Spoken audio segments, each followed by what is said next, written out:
Hey guys, it's Gail with popculture.com, and we are here with Jimmie Allen. Jimmie, thank you so much for stopping by. Thanks for having me. How's your day going? It's good. How's your day? It's good. We both just took a deep breath. We both just took a deep breath, and now we're ready to go. So CMA Fest, it's a really busy time.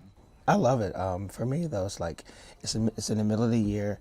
By this time, artists things start to get redundant. Where we see the tour bus, we're in a different city, and we see the venue, but we don't know what city we're in. So a lot of times you can get exhausted and get tired and slowly start to complain and forget why you're doing it. But every time you come to CMA Fest, you see all these music listeners that have donated their time and their hard-earned money that they spent making away from their family to come here and see us, and seeing them is just like putting fuel back into your vehicle. You remember why you do it. You get excited, and it gives us the boost we need to get through the rest of the year. Did you ever come to CMA Fest as a fan? No, I didn't. We were in Delaware, and we never made the trek down. So my first time ever coming was when I played it about 2 years ago. Wow. How is it to come now and see your fan base increase so much? It's great. Still trying to understand why they even like my music. Very thankful though, because my thing is, my goal was never about a bunch of notoriety. Wasn't trying to get rich. I just wanted to be able to do something I love for a living and support my family. So it's been working out, and very appreciative to everyone that comes to the show, listen to the song on the radio, buys merch. It's amazing, and I'm always thankful. So. And you said support your family. We just got to see your little boy. Yeah. What does he think about having a famous dad? He doesn't care. Only thing he cares about, as long as we can still go to Disney, he can get his little slide-ons he likes and just try. He really wants more time, with me. So luckily it's summertime, so I'll be able to take him out on the bus and just try to spend as much time with him as possible. We're actually going to do Disney this year for Christmas for like 5 weeks. Wow, that's awesome. Let's talk about your music. Make Me Want To. New single. I wrote about a guy that catches feelings fast. He's ready to tell a girl he loves her after the first date, and I feel like it's never too soon to tell someone you love you, but it can be too late.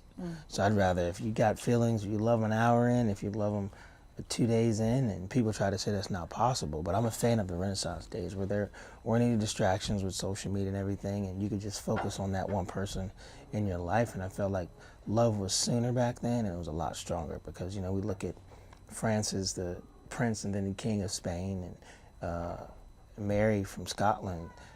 People forget they were young. He was like 16 when he died from malaria, and she was like 14.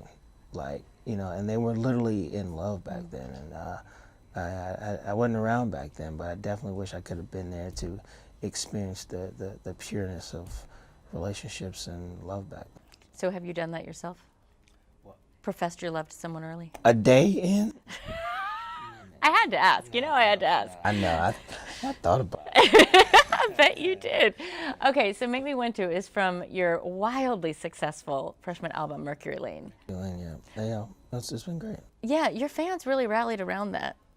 They did. Mercury Lane is a street I grew up on in Delaware. It's a town called Milton, and I learned so much about, how to be a man, to be a father, to never give up, to chase your dreams no matter what. And it's been great, and I felt like I wanted to put songs on the album that would resonate with different groups of people. I didn't want to make an album and say, okay, I want to just make a country record or just a pop record or a rock record or an R&B record. I said, I'm a country boy, I grew up in a small town, but I love the stories in country music. I love the stories in Christian music. I love the feel and the melodies of pop and R&B, and I love the groove and hip hop and just some of the chord changes that they have in jazz, and I try to find a way to incorporate them all. So this is your third single, I think, from Mercury? Second single.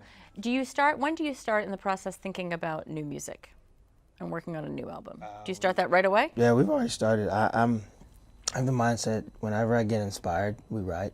I never want to say I have to write now, I have to record now. So we actually just recorded like 7 new songs. Wow. With some cool duets on them and stuff, so it'll be fun. When you got started, you tried out for America's Got Talent. American Idol. And yeah. Yeah, just American Idol, yeah. Wikipedia was wrong. Wikipedia was wrong. Sorry, guys. What would you say to people about your path compared to some of those other paths?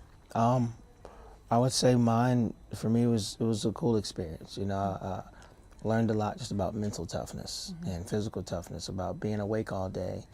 And then, because you go from top 300, they cut you down to like 2-something for group rounds, and you stay up all night to learn the song. And it's more of a mental toughness, being smart with your voice. Try not to, because there are a lot of people who sit around in circles and just sing all day and sing all night, then they don't have a voice left. So just learned I learned a lot more about preparedness, you know, and I feel like preparation is such a big part of everything you do. You know, I feel like you should have what you want to do for step 5 ready at step 1. So that way when step 5 comes, you've already prepared it, you're doing it, and you're already planning for step 10. So it's just about being prepared, and I feel like Idol did that for me. Awesome. Speaking of TV, I know you're heartbroken.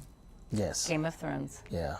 is over. Yes, I'm heartbroken 2 reasons. Because it's over, and then the ending was just horrible. Like, not a spoiler, but I'm like, they told us Jon Snow was a Targaryen. He was the true king, but yet he's in jail at the end, and they trying to find the king, and then they make Bran the king, like his fake brother. Bran reminded me of the guy in a group project that contributes nothing, but yet gets credit. I'm like, Bran has done nothing of importance, and he's the one that told us Jon Snow was a Targaryen because he could go back in time. But that's all he's done. He told us that for nothing.